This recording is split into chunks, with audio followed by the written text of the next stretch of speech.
I'll get right to the point. My middle son is a senior in college. He's a good kid, most of the time. I'm a bit cross with him right now, because he just asked me for money for a spring break trip to Hawaii with his friends, which kind of caught me off guard. Like I said, he's a good kid, and I want him to enjoy himself, but something about the way he asked rubbed me the wrong way. His mother's been struggling with her mental health lately, and it would have meant a lot to her to have him around. But I guess he's more preoccupied with getting wasted on a beach with his frat brothers. I can't even say I blame him for it. I was exactly the same when I was his age, and I see a lot of myself in that kid. The whole thing actually got me reminiscing about my own college days and reminded me about something I haven't thought about in a very long time, which is the story I'm about to tell. Funnily enough, my son is the one who introduced me to this page, so maybe he'll get a kick out of this if it gets read. I went to Wharton, class of '85, something I'm still damn proud of. It was and still is the most prestigious business school in the world, and I took that reputation seriously. I had my fun, but I also worked like hell. It was a different time back then. A lot of my classmates were crazy, like Wolf of Wall Street crazy, and I did my best to avoid getting swept up into that life.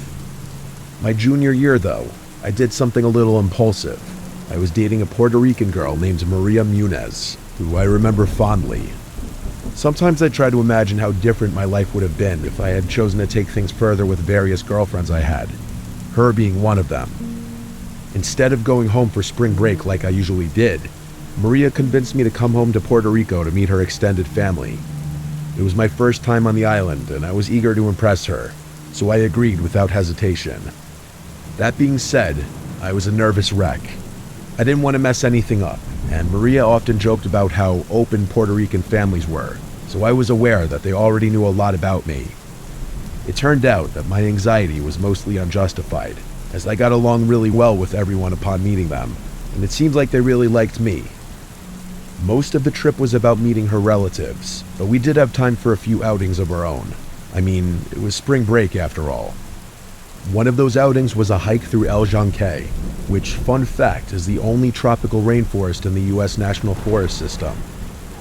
Neither of us had a car, obviously, so Maria's mother drove us and dropped us off at one of the most popular trailheads. The two of us were pretty devious, so we definitely took advantage of the fact that neither of us had to drive. The plan was to hike, enjoy the scenery, and sneak a little rum we'd packed. Everything was lining up to be perfect, but we quickly realized there was a big problem. The trail we were most excited about was closed. I don't remember why, flooding, maintenance, something like that, but all I remember was that Maria was really upset. I tried to calm her down and told her we could just hike one of the many other trails the forest had to offer. She wasn't budging though, and told me that the trail we planned on hiking was like the premier trail, and the other ones didn't even come close. How one hiking trail could be astronomically better than the other, I really couldn't tell you. She was adamant though, and I had long since learned the dangers of arguing with her over something like this. So I asked her what she wanted to do instead, and she told me we should just hike the closed trail anyway. Like I said, I was kind of rebellious back then, and so was she. So when she proposed that idea, I was on board. We'd come all this way, and now some rule was going to stop us? No chance. She gave me a look, and that was all it took. We made sure there was no one around, slipped past the barriers, and started up the trail, laughing like a couple of idiots. At first, it was exactly what we wanted. Better even. It felt like we had the whole forest to ourselves, which was especially awesome given how popular this trail would have been otherwise.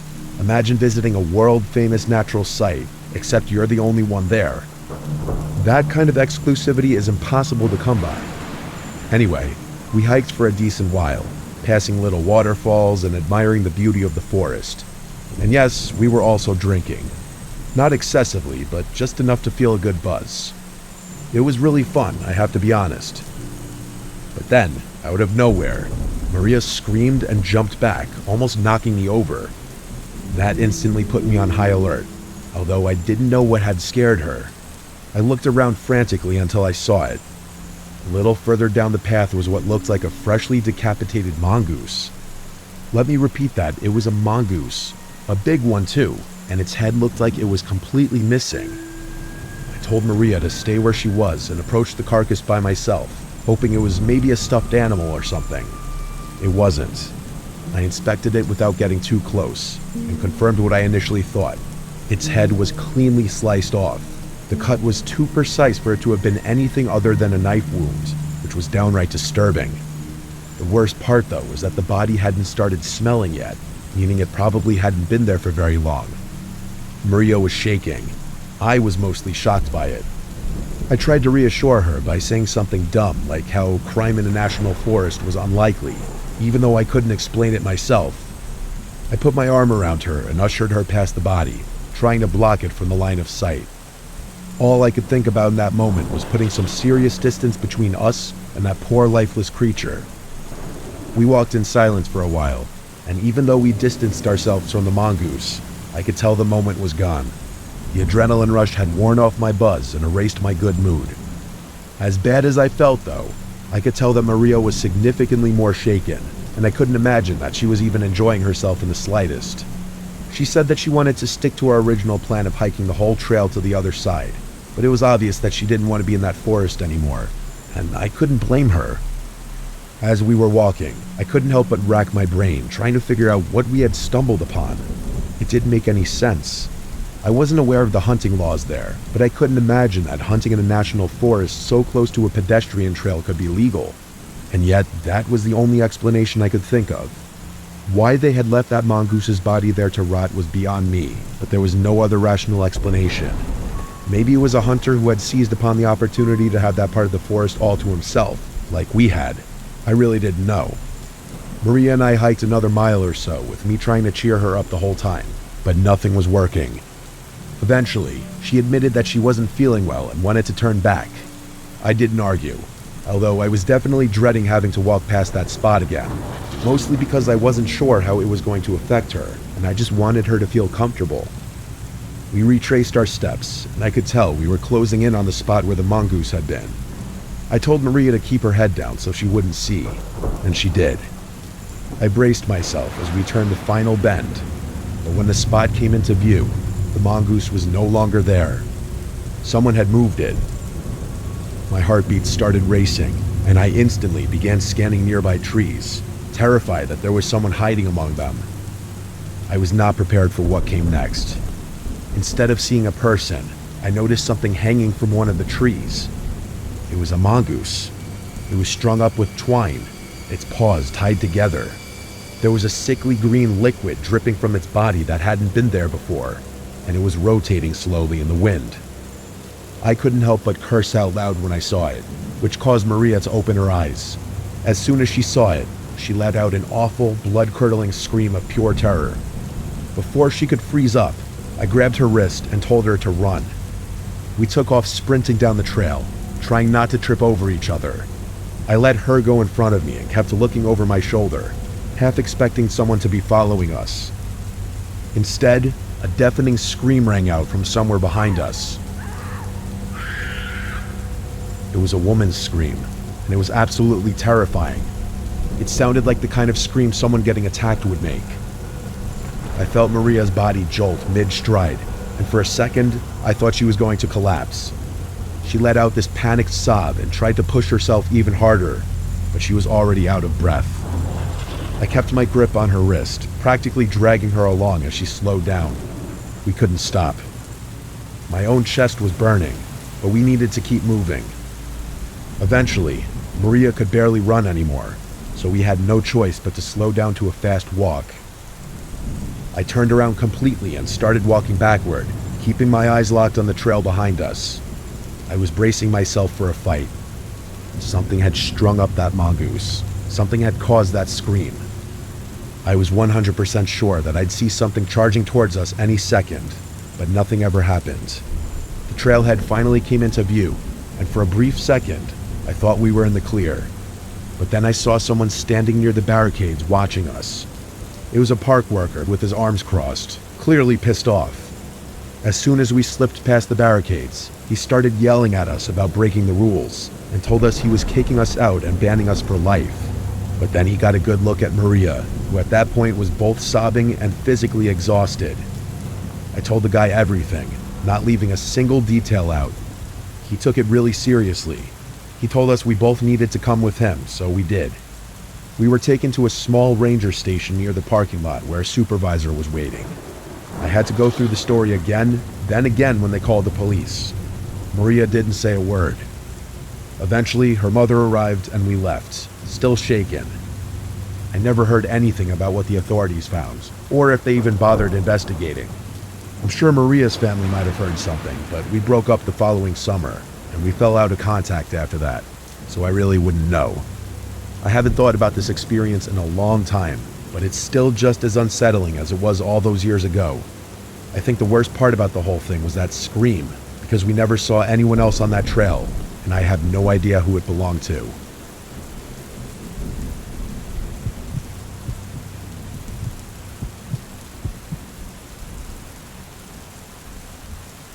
I'd consider myself a pretty laid-back guy.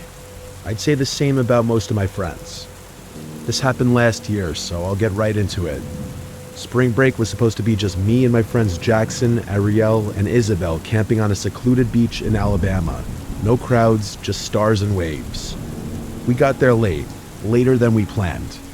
We parked in the closest lot and began walking toward the beach. The place was dead quiet. No other campers, no fishermen, nothing but empty sand stretching for miles. According to Isabel, who was familiar with the area, locals sometimes use that part of the beach for overnight fishing, but that night it was empty. It wasn't fully dark out yet, but the sun had started setting, so we'd need to set up camp quickly. Jackson and I began pitching the tents. Since I had driven, I had brought my dog Bean with me. He was a Doberman who loved the sand, so we all got a kick out of watching him run and roll around. At one point, Ariel pointed out a car in the distance, saying it had driven by twice already. I turned. An old, beat-up-looking SUV slowly rolled past on the narrow access road that ran parallel to the dunes. The access road was a little more than a strip of packed sand, just wide enough for one car. On one side was the beach where we were, and the other side was a line of shrubs. You couldn't really see the main roads from where we were. The car drove by and ultimately disappeared down the road. The four of us shrugged it off and went back to setting up, and by the time we finished, we decided to crack a few beers and chop it up in a circle. The girls drank seltzers instead of beer, which we made fun of them for. It was almost fully dark at that point. I can't remember who noticed it first, but that car that had driven by was back again, only this time, it stopped when it was parallel to us. The driver's door opened and a man got out. I could tell it was a man because he was really tall, although I couldn't make out any features of his face. He began walking towards us, and the girls got nervous. Jackson and I told them not to worry, and we got up to go intercept the man before he could reach our campsite. Bean was already on high alert, so I told him to come with us. As we got closer, I started to notice that he was walking oddly. There was this slight limp in his walk, and he almost stumbled a few times. When we got close enough, Jackson said, "How's it going, man?" trying to keep things light. The guy didn't waste any time. He immediately said, "You're on my property." He slurred his words a bit, and I figured he was a little drunk. I told him we thought the beach was public land. Keep in mind, it was really unlikely that some dude owned the beach. There were no private signs anyway. After I said that, the guy didn't answer. Instead, he pulled out a knife. Bean started growling in response to the man's body language, which honestly should have scared the guy off given how scary Dobermans look. But he didn't budge. Instead, he started running towards us with his knife outstretched. Bean charged at him and jumped to attack his arm that was holding the knife, causing him to fall to the ground. I yelled no at the top of my lungs as I didn't want my dog to get stabbed, but Bean somehow got the dude to drop the knife. The man screamed in pain as Bean bit his arm. I whistled for him to get off, and he listened to me. He ran back to my side, but kept his eyes on the guy who was now writhing in pain on the ground. Eventually, the guy got up and started running back towards his car. Jackson and I ran back to the girls, telling them everything. By the time we finished, that SUV had driven off. The girls wanted to pack up and carry everything back to the car, but there was a part of me that was nervous about that plan. That guy was unhinged. There was no telling what he'd do, and I wasn't keen on walking in darkness with my hands full. Isabel made a good point though, saying that he might return with a gun or something. I told Ariel to call the police and tell them where we were and what happened. Once the police were close by, the four of us started walking towards the parking lot with our stuff. Bean was on high alert, and I have to admit the only reason I felt even remotely safe was because of him. I noticed lights up ahead near my car, and I was relieved. The officer stepped out to take our statements, and I was not ready for what happened next. He quickly pointed out my car's tires were slashed, and I was horrified to find out they were. The officer unholstered his weapon and told me to unlock the car, which I did. He opened my trunk, but thank God it was a false alarm. The officer was nice enough to help me with my tire situation. Thank God we brought Bean with us that night. That guy was probably a drunken lunatic. It could have probably been a quadruple murder if he had gotten his way. Finding a nice secluded place to hang out is definitely an awesome time, but it obviously comes with its risks.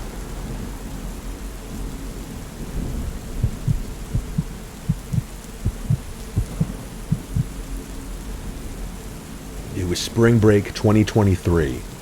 My friend Michelle and I booked a trip to Miami for a weekend. It was both of our first times in Miami. We were both 22. We stayed at some full house rental in Wynwood, which was like a 20-minute Uber from the beach. We got there on Thursday and we were staying until Monday. We landed pretty late in the day Thursday, so we just went out to some nearby bars for the first night. It was fun. The following day, we Ubered to Miami Beach to have a beach day. We brought the towels from the rental and just laid on the beach for hours. Multiple groups of guys approached us, and we just reject them or whatever. But there was one guy who approached us, I guess specifically me, that just had this really charming accent, seemingly nice forward personality, and honestly everything about him was handsome, from his hair down to his physique. He introduced himself as Will. He asked what our plans for the night were and asked for my number, and honestly I gave it to him. Then he was off on his way down the beach. He didn't seem to be with anyone. We watched to see if he'd stop and try to get more numbers, but he didn't. He was just walking away looking at his phone, and eventually walked off the beach in the direction of the street. Michelle was a little jealous that he showed me more attention, I could tell. Later that day, after the beach and some bars, we left Miami Beach because it was a little too crazy for us. Definitely because it was spring break, but it was just a bit much. We returned to the rental with some drinks and snacks from a nearby store. We drank in the backyard by the pool, listening to music on Michelle's speaker while we plotted our night. It was around this time I shot Will a text asking what he was doing for the night. He responded very quickly, saying he and his friend didn't have plans yet, and then he suggested the four of us go out by us in Wynwood. Michelle jokingly asked if the friend was cute, but I wasn't going to ask that. We made a plan for Will and his friend to come pregame with us at the rental, so they came around 8. The friend's name was Ken, and he was surprisingly good looking as well. I could tell Michelle was pleasantly surprised. They brought their own drinks and left them on the counter in the kitchen, and we drank in the yard for like an hour. They seemed very normal. All seemed like it was going well. We eventually walked to a nearby bar. It was also in Wynwood. I have to admit, Michelle and I were already drunk, and Ken and Will kept buying rounds of shots. Things became a blur pretty quickly. I wouldn't say I blacked out, but bits and pieces of my memory became foggy at that point. Eventually, Michelle and Ken went to another side of the bar, presumably to hook up, so I was alone with Will for quite some time. Eventually, I had to go to the bathroom, but before I left, I remember him calling out, "What do I want for my next drink?" I replied back, "A tequila soda." When I came back out from the bathroom, I couldn't believe what I was seeing. Will was like hovering over the corner of the bar, clearly doing something sketchy. I walked a certain direction to get a better angle, and I saw he had the 2 drinks in front of him, but he was hovered over them as if he were doing something to my drink. I may have been drunk, but that was enough for my intuition to tell me to leave. I walked away without him noticing to the other side of the bar, looking for Michelle, but she and Ken were gone apparently. So I rushed out of the bar and tried calling her a bunch of times, but she never picked up. Around this time, Will texted me asking where I went. I ignored it. I texted Michelle a bunch of times, asking what happened, where is she? And then I eventually dropped the bomb that I think Will was trying to roofie me, and that we should get away from these guys. I started walking back to the Airbnb. This was when Michelle texted back, asking, "Why do you think he was roofieing you?"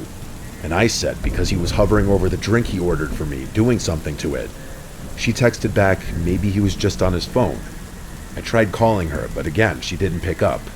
She texted back instead, saying, I'm still with Ken, just text. I responded to her that I already left, so I'm not going back anyway, and I suggested she meet me at the Airbnb. She responded, I'll be back soon. So I walked back. When I got back, I let myself in with the code lock. The door automatically locked after like 10 seconds. Same thing with the back door. I sat, really drunk and by myself, honestly worried about Michelle, but also I feel like I was wondering if I was just overthinking the whole roofies thing. Maybe he was just on his phone. Either way, it was too late now. I was surprised that Will never attempted to text or call me again. Next thing I remember was the doorknob to the back door jiggling, and then I heard the button sound effects of the code lock, followed by a failed attempt sound effect. I then got a text from Michelle saying to open the back door. I went to the back door and called Michelle's name through the door. She didn't answer though. So I tried calling her phone, but she didn't pick up. I got a text back saying, hurry, open the door, he's coming. And this was when I really started to freak out. I yelled through the door, Michelle, you're scaring me. There was no peephole or windows to look through to see if it was really her. I begged her to please answer me. She never did.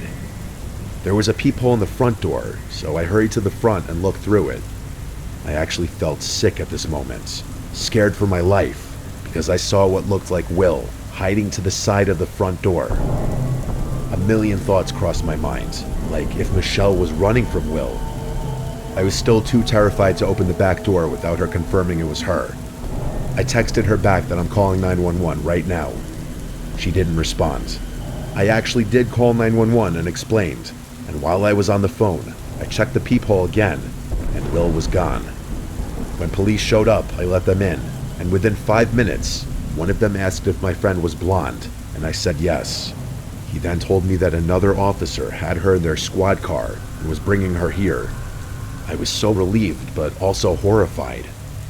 When she arrived in a second police car, she had been visibly crying. She was very, very drunk. To the best of her ability, she explained that she had her phone stolen, and she was lost wandering the streets for an hour until someone helped her call the police. All of the texts I got from her number were never her. It was that guy she was with, Ken, or whatever his real name was.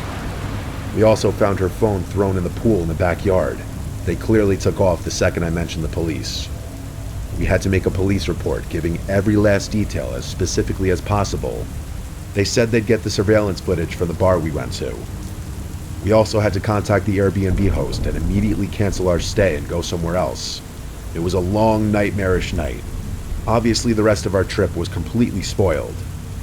It took a whole week before hearing back anything from the police, and the only reason they called was to confirm what the name that guy that I was texting gave me, because it didn't align with the phone records for that number, which I'd already figured out myself. He was using another stolen phone. After that, I never heard from the police again, which is absolutely sickening how little priority the police put into cases like this, even with easy evidence. I have no interest in returning to Miami after this horrible experience. I could have honestly been killed.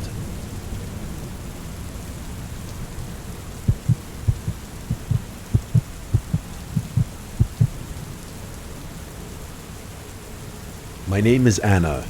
My friend Lena and I had been looking forward to spring break for weeks.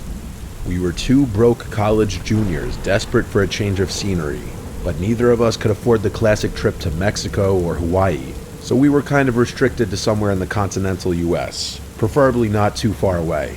So when we found a cheap Airbnb near Charleston's historic district, we booked it immediately. 5 nights of food, bars, and exploring. It felt like exactly what we needed. Plus, it was my first spring break above the age of 21, so I wouldn't have to constantly stress about which places were likely to snatch my fake ID. By the third night, we'd settled into a routine. Sightseeing during the day, hopping between restaurants and bars in the evening. I'm not a heavy drinker, and neither is Lena, so we were getting more enjoyment out of just experiencing what the city had to offer. Early that evening, we ended up at this tiny seafood spot we had found online.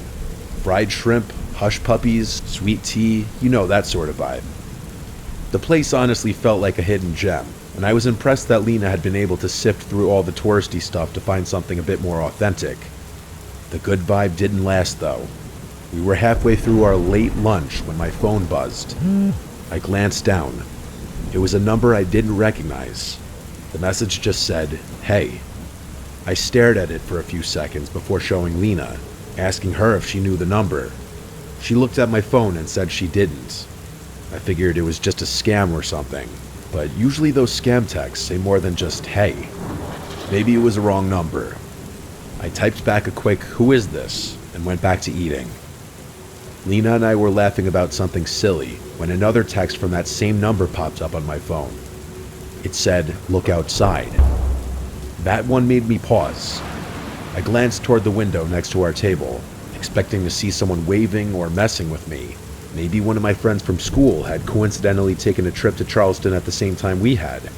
But there was nothing, just the street with people walking by like normal. I told Lena someone was messing with me, and she agreed, saying it was probably just a prank. I laughed, but the thought of that really creeped me out. None of my friends were really the type to do that, but I guessed it could have been some guy who had previously hit on me and was bored or something. Up until that point, the whole thing still felt harmless, but then another message came through, just a few minutes later. It said one word, "Anna." That stopped me cold. If this person knew my name, it definitely wasn't a wrong number. Probably not a scam either. I gasped and showed Lena, and she reminded me about something I had completely forgotten about. On our first day in Charleston, Lena and I had entered one of those giveaways at a local cafe.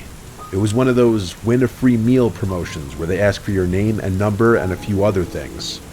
It had completely slipped my mind, but as soon as Lena brought it up, that's all I could think about. I hadn't given my number to anyone in Charleston either, so it made sense. I told Lena whoever was texting me probably had her number as well, and the two of us kind of freaked each other out. Dinner wasn't as fun after that. In all honesty, I felt too out in the open. We paid the bill and decided to shake it off at a rooftop bar across town. It was packed and seemed like the type of place that attracted a younger crowd, so it was a no-brainer. After a few drinks, I was starting to loosen up, and Lena and I were enjoying ourselves again. But of course, that didn't last long. I got another message from that number, but this one was so much worse. It said, "That's a nice red jacket." I went stiff. I was wearing a red jacket. In fact, I was one of the only people there who was even wearing red. I looked around frantically, but it was useless. The place was crowded, filled with people laughing and drinking, but no one was looking at me. At least, not obviously. I showed Lena the message, and she said we should leave. The two of us started making our way back to the Airbnb as cautiously as possible. I kept glancing around behind us to make sure we weren't being followed, and we weren't. By the time we got inside, I bolted the door and double-checked every lock. We shut the curtains and locked all the windows too, trying to convince ourselves we were just overreacting. But an hour after we got back to the Airbnb, we started getting hungry, but neither of us wanted to leave. We ordered Uber Eats instead, picking some random burger place a few blocks away. I always had my Uber Eats setting set to leave at door by default, as I had a really bad experience with a delivery driver a while back that I don't want to talk about. The estimated wait time was 50 minutes, which felt like forever. We distracted ourselves by watching some dumb reality show, trying to shake off the lingering paranoia from earlier. For a little while, it worked. Eventually, there was a knock at the door. I looked down at my phone and saw a notification from Uber Eats saying the driver was arriving. I was confused though. Normally, Uber Eats would send a photo when the food was dropped off, so I wasn't too sure why our driver had knocked on the door. I looked at Lena, and she looked equally confused. I got up and checked the peephole, and yeah, it was a random, bulky-looking dude in a hoodie holding our bag of food. He just looked like a normal Uber Eats driver. I watched for a few moments, expecting him to set our food down and leave, but he just stood there. After a while, he knocked on the door again and said out loud, "Uber Eats for Anna." I said thank you and that he could just leave it out there, but he still didn't move. There was a long pause, and then he finally said I needed to come out and sign something real quick. That wasn't right. I exchanged a knowing glance with Lena. Something was very wrong about this. She immediately pulled out her phone and dialed 911, mouthing, "just in case," to me. I wasn't going to argue. Looking back, speaking out loud to that guy probably wasn't a smart choice, because after that, he started knocking on the door more aggressively. He kept saying that he had other deliveries to make and that he just needed a quick signature, but I knew that was BS. When I didn't respond, he started jiggling the doorknob. When it didn't budge, he started banging on the door, shouting my name. I honestly thought he was going to kick the door down, and I don't think Lena and I would have been able to fend him off had he done so. But then, I heard a siren in the distance, and the banging on the door stopped. I heard the bag of food fall to the porch, followed by rapid footsteps running away from the house. There was quite the commotion on our yard. We heard officers yelling and sirens blaring. Lena and I rushed to one of the windows just in time to see two officers tackling that guy in the hoodie a few houses over. We didn't dare go outside, but we watched as they put him in cuffs and escorted him to the back of one of their cars. The officers then came to our house and we told them everything, including the text I had been receiving. By some miracle, one of the officers had been patrolling just 2 blocks from our Airbnb when Lena placed the call, which explained how they showed up so quickly. Thankfully, we were in a very happening area. They took our statements and told us we'd be hearing from them soon. It turned out our cafe theory was spot on. He worked there. He had taken photos of the giveaway forms and had been following us since that afternoon, probably because we had written down that we were just visiting for spring break, and that made us easy targets or something. The cops' running theory was that he had followed us home from the bar and waited outside our house. When the Uber Eats driver pulled up, he must have convinced him to hand over the food, maybe pretending to be my boyfriend or something. The guy also apparently had a criminal record, which made the situation even worse. We were dealing with someone with a very violent history, and that was downright terrifying. The rest of the trip kind of sucked, and when it got time to leave Charleston, I was relieved. I still don't know what that guy's plan was. Maybe he thought if we opened the door, he could push his way in and do God knows what. Either way, I tried not to think about what would have happened if Lena hadn't called the police when she did, or even worse, if the police hadn't been able to get there in time.